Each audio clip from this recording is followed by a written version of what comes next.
Okay, heads I live, tails I die, 50% chance. That's what most children from unwanted pregnancies face, a 50% chance to be born. What's the other choice?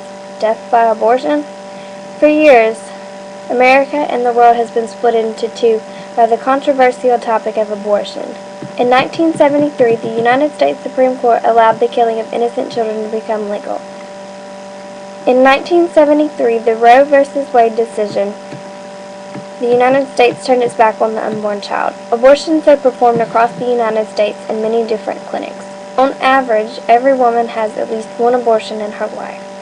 There are at least 46 million legal abortions performed in the world every year.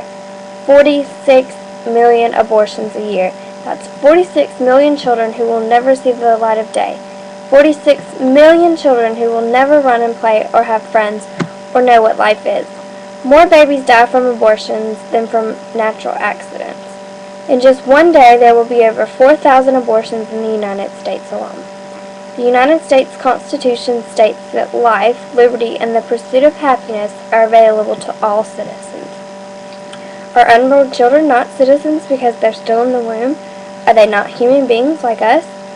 They're in the womb so they can grow in a safe and protective environment, not because they're not human.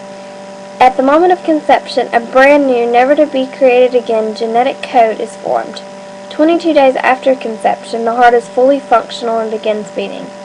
At 4 to 6 weeks, the baby can feel pain and its vocal cords are complete. When the baby is 17 weeks old, it can dream while sleeping. 3 weeks after that, the baby can recognize its mother's voice from month 5 to month 6. The baby learns to breathe, and when it reaches 7 to 9 months, it can relate to its mother's moods, can use 4 out of 5 of its senses. If the fetus is not alive, how can it be growing? In order to grow, the object in question must be alive, right? If the child is not a baby, why then does it suck its thumb?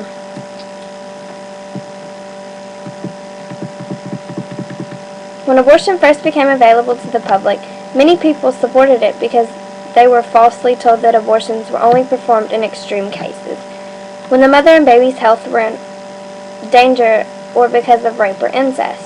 The truth, which people found out later, is only 1% of all abortions are performed because of rape or incest, and only 6% because of health reasons.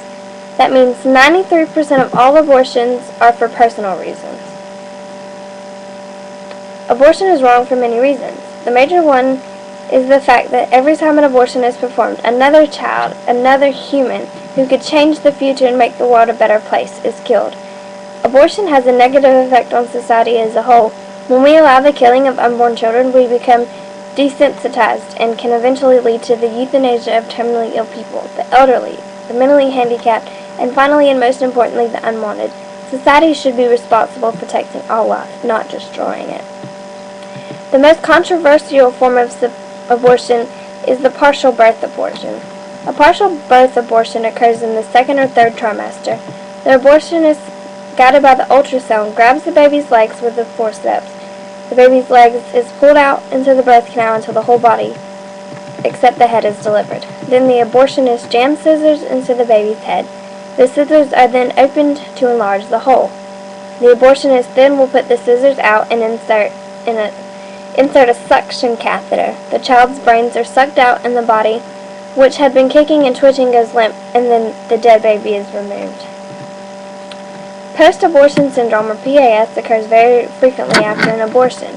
Some pro-choice studies will tell you that there is no such thing and cannot be proven, but the mistake they make about their studies is that they ask women only a few weeks or even just 1 year after the abortion, when the woman is still relieved about that her problem is taken care of. Women asked 5 to 10 years after the abortion, however, have a different story. They have reported depression, emptiness, and suicidal thoughts. Most women with PAS feel regret because they either find out they are sterile, have become really close to a baby in their family, or had other children. There are other options to abortion. There are, of course, abstinence, but if you cannot refrain from sex and you do get pregnant, you have the option of adoption. Although many people choose the horrible choice of abortion, many do choose to give the life to a child. They choose to give their child up for adoption. Children can grow up in a loving home knowing that even though their mother or father may not have wanted them, someone else does. With adoption, their chances of survival are better than if they're left stranded on the streets. Abortion is a very touchy subject for me, especially because I had a 50-50 chance of survival. Take a look at the people sitting next to you. There is a chance that they would not be sitting there. Your mother's made a decision to keep you, and for that you should be thankful.